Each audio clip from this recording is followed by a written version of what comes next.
कि पारिवारिक बजट पर असर पड़ेगा। जिस प्रकार इन्होंने कहा परिवार हिल जाएंगे इससे, जब आपका जो मीडियम और गरीब तबका है उससे 1000, 1200, 1500, 2000 का बजट भी हिल जाए तो वो कहीं ना कहीं पीछे रह जाते हैं। उनकी बाकी जो बच्चों की फीसिस हैं या दूसरा, उसमें वो लोग मुश्किल में पड़ जाते हैं। दूसरा, महंगाई का दबाव, महंगाई बढ़ेगी इससे।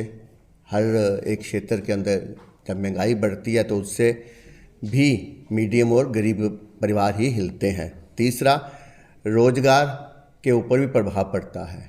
जब आपका काम कम हो जाता है, आर्थिक रूप से जो विकास है वो भी धीमा पड़ जाता है, क्योंकि जब आपके पास महंगाई हो जाती है तो उसके बाद जो खरीदने की जो पावर है वो लोगों में कम हो जाती है। आर्थिक रूप से हम लोग कमज़ोर हो जाते हैं।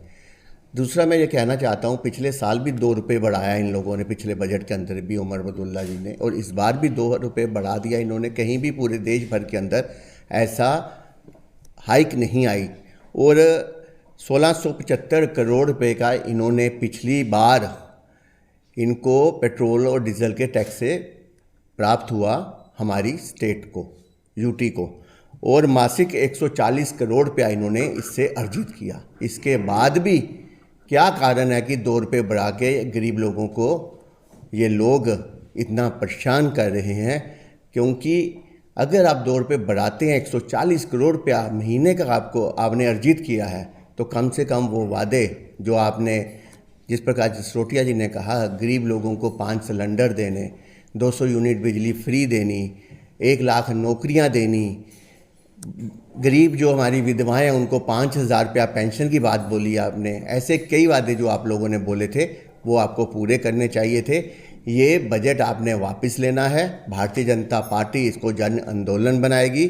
आने वाले समय में प्रोग्राम के तहत हर कार्यकर्ता सड़क पे निकलकर ये कोशिश करेगा कि उमर अब्दुल्ला जी द्वारा ये जो 2 रुपये की हाइक दे के गरीब का गला घोटा गया है, गरीब के जेब में हाथ डाला गया है, इसको वापस ले। मैं यही कहना चाहता था। धन्यवाद आपका वेद जी। और हमारे साथ हमारे हॉनरेबल एमएलए युद्धवीर सेठी जी और हमारे ट्रांसपोर्ट सेल के बाकी लोग भी हमारे साथ हैं इस प्रेस कॉन्फ्रेंस में। देखिए दोस्तों, आज जिस विषय के ऊपर हम बात कर रहे हैं ये एक गंभीर विषय, क्योंकि ये एक आम इंसान के साथ जुड़ा हुआ विषय है। आम इंसान के साथ जुड़ा हुआ विषय इसलिए है क्योंकि अभी उमर सरकार ने 18% की हाइक जो है वो फेयर्स के अंदर, यानी कि किराए के अंदर बढ़ोतरी का एक ऐलान कर दिया। अब ये किस लॉजिक से उमर साहब की सरकार ने ये 18% के किराए बढ़ाने की बात की है वो हमें समझ नहीं आई। क्योंकि अगर आप देख सकते हैं, जो भी 1 रुपया 2 रुपया अगर डीजल या पेट्रोल की प्राइस जो बढ़ी भी है उसके बनिस्बत 18% की हाइक करना, ये कहीं पर भी कोई लॉजिकल चीज़ समझ नहीं आती इन सब चीज़ों से। हमें तो उमर सरकार से ये उम्मीद थी कि एक आम इंसान को राहत दी जाएगी, एक आम इंसान को कम से कम उसकी जो नॉर्मल रोज की ज़िंदगी है, रोज़मर्रा की उसकी बाकी ज़रूरतें हैं, उनके अंदर कहीं ना कहीं उसको सहूलत मिलेगी। लेकिन ये तो 18% की सीधी हाइक कर दी।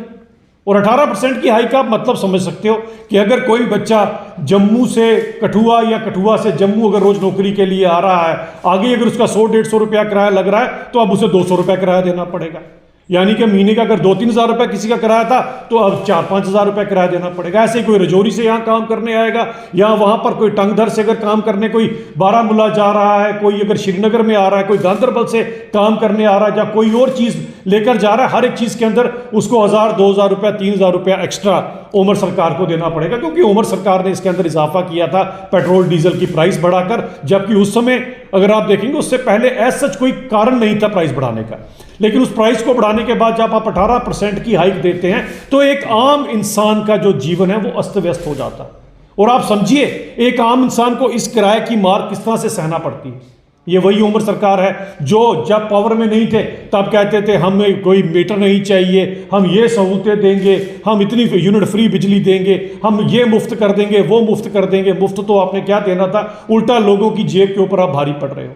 एक गरीब आदमी को, एक आम इंसान के लिए बड़ा मुश्किल का काम है दोस्तों कि वो बेचारा कहाँ से किराया लाए। एक बेरोजगार जो बेरोजगारी के चलते कहीं और नौकरी कर रहे हैं, कुछ ऐसा कर रहा है, वो इंसान भी बेचारा किस तरह से इस किराए को अफोर्ड करेगा।